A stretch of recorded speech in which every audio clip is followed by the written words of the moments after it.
ሰላም ጤና ይስጥልኝ ውድ ቤተሰቦቼ እንዲሁም አዲሶች እንኳን ወደ እኔና ቻናል በሰላም መጣችሁ። ዛሬም በሌላ በአዲስ ቪዲዮ ተገናኝተናል። ዛሬ ደግሞ ላሳያችሁ የፈለኩት የአሳ ጉላሽ አሰራር ነው። አብራችሁኝ ቆዩ። እዚህ ጋር የተጠቀምኩት አሳ ቀረሶ የሚባለውን አሳ ነው ማለት ነው። ፊሊቶው ወጦለት በዚህ መልክ የተዘጋጀ ነው። ይህንን በደንብ ቆንጆ አድርጌ አጥቤ በሎሚ በቃሪያ እንዲሁም በጨው አድርጌ በደንብ አጥቤዋለሁ ማለት ነው። አሳዎቹ በጣም ደቃቃ ስለሆኑ ከሁለት ብቻ ነው የምቆራርጣቸው። ተለቅ የሚል ከሆነ ከ3 ማድረግ ይቻላል ማለት ነው። እኔ ትንንሾች ስለሆኑ በዚህ መልክ ከሁለት ቆርጣቸዋለሁ።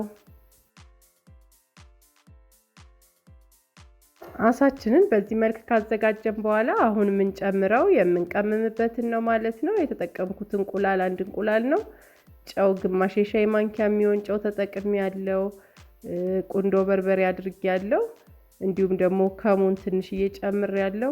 እነዚህን ልክ በአንድ ላይ አድርጌ በደንብ ካዋሃድኩ በኋላ ከአሳው ጋር ደግሞ በደንብ ቀላቅለዋለሁ ማለት ነው።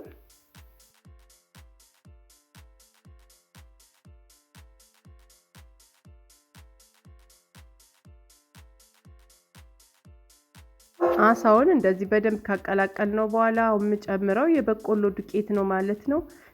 ለመጥበስ ስንፈልግ ያው የበቆሎ ዱቄት ቆንጆ ነው። አሊያ ሽሮም ሆነ ፊኖ ዱቄት መጠቀም ይቻላል። የተፈጨ የዳቦ ዱቄት መጠቀም ይቻላል። እኔ ለአሁን የተጠቀምኩት የበቆሎ ዱቄት ነው። ከሱ ጋር እንደዚህ በደንብ አዋህደዋለሁ።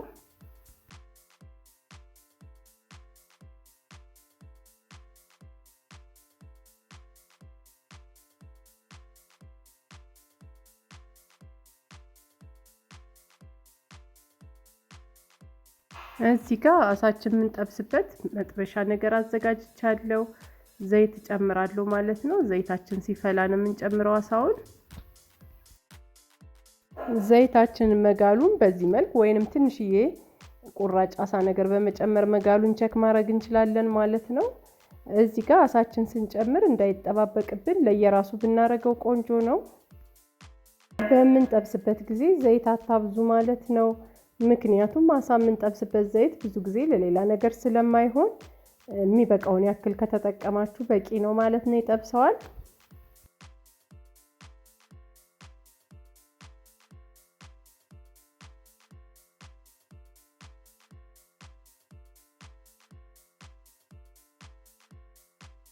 በሌላኛውም ሳይድ እያገላበጥን በደንብ እንጠብሰዋለን ማለት ነው። ዛሬ ወደ እኔና ቻናል ስትመጡ የመጀመሪያችሁ ከሆነ ሰብስክራይብ በማድረግ ከጎን የደወሏን ምልክት በመጫን ቤተሰብ እንሁን። ለነባሮች ደግሞ ስለምትከታተሉኝ ከልብ አመሰግናለሁ። እንዲሁም ሀሳብ አስተያየት ካላችሁ ጻፉልኝ። እንዲሁም ላይክ አድርጉልኝ። የማስተካክለውም ካለ እንዲሁም ኮሜንት አድርጉልኝ።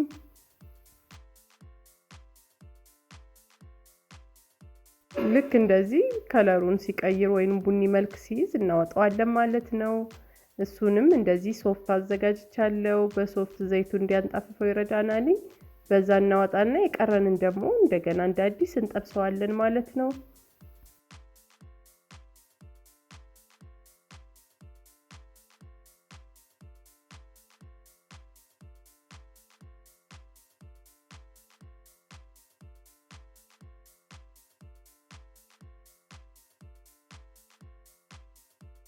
ሁለተኛውንም በዚህ መልክ ካበሰልን በኋላ አሁን ደግሞ የምናዘጋጀው ለአሳ ጉላሻችን የሚሆን ስልስ ነው ማለት ነው። እዚህ ጋር መጥበሻችን ጥደናል ማለት ነው። ስልሱን ነው የምንሰራው። አሁን እዚህ ጋር 4 ተለቅ ያለ ሽንኩርት ደቀቅ አድርጌ ከትፌ አዘጋጅቻለሁ። ሽንኩርቱን በሽንኩርቱ ውሃ እናበስለዋለን።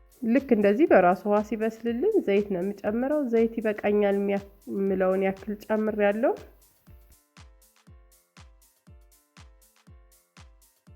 በዘይቱም እንደዚህ ሽንኩርታችንን በደንብ ጥብስ እናደርገዋለን።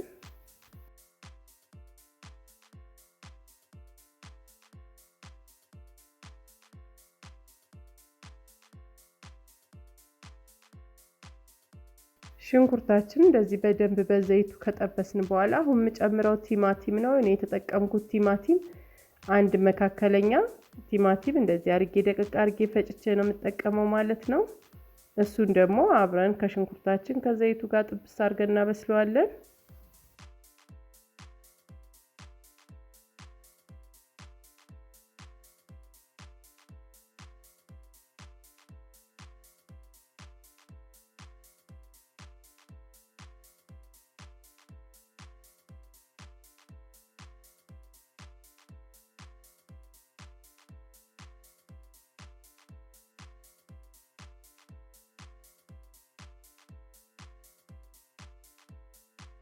እንደዚህ በደንብ ብስል ካለልን በኋላ አሁን የምንጨምረው በርበሬ ነው። በርበሬ የጨመርኩት 1 ሾርባ ማንኪያ ነው። እሱንም እንደዚሁ በደንብ እናቁላለዋለን። ዋናው ጣዕሙ ካሳው በተጨማሪ ቁሌቱ ነው ማለት ነው።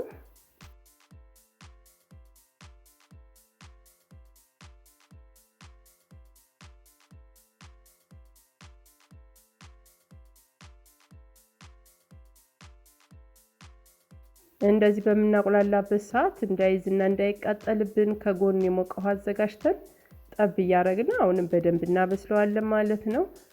በደንብ ማብሰሉ ያው በርበሬያችንም እንዳያቃጥል ይሆናልኝ በደንብ የሚቁላላልናል ማለት ነው። እንደዚህ ውሃ ጨመር እያደረግን በደንብ የምናቁላለው ቆንጆ ነው።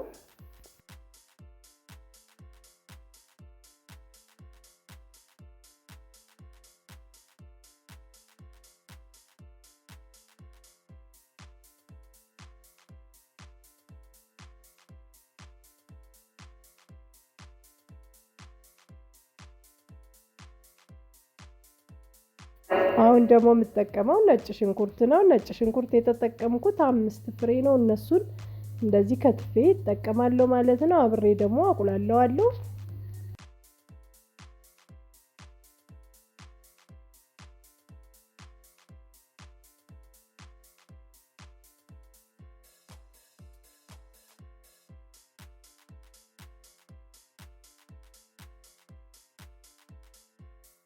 እንደዚህ ካበሰልን በኋላ ትንሽዬ ቁንዶ በርበሬ ጨምርበታለሁ። ከሙን ጨምርበታለሁ። ከሙንና ቁንዶ በርበሬያችን ደግሞ እንደዚሁ በደንብ እናዋህደዋለን።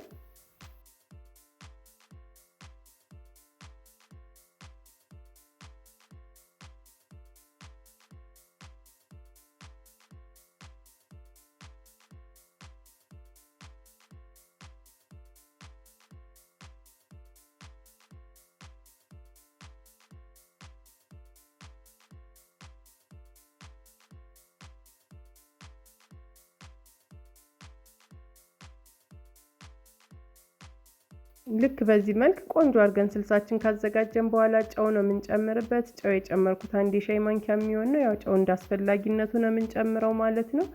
እንዲሁም ደግሞ የመከለሻ ቅመም ጨመርኩበት ግማሽ የሻይ ማንኪያ የሚሆን፣ እሱንም በደንብ እናዋህደዋለን።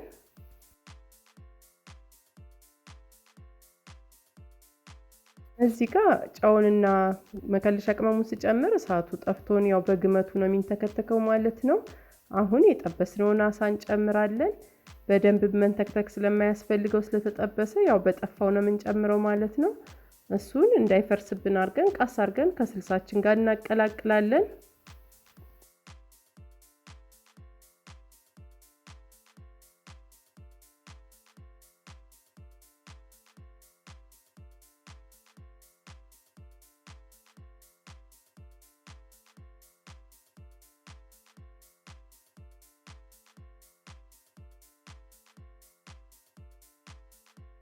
ልክ በዚህ መልክ በደንብ ካቀላቀልነው በኋላ ቃሪያን የምጨምረው።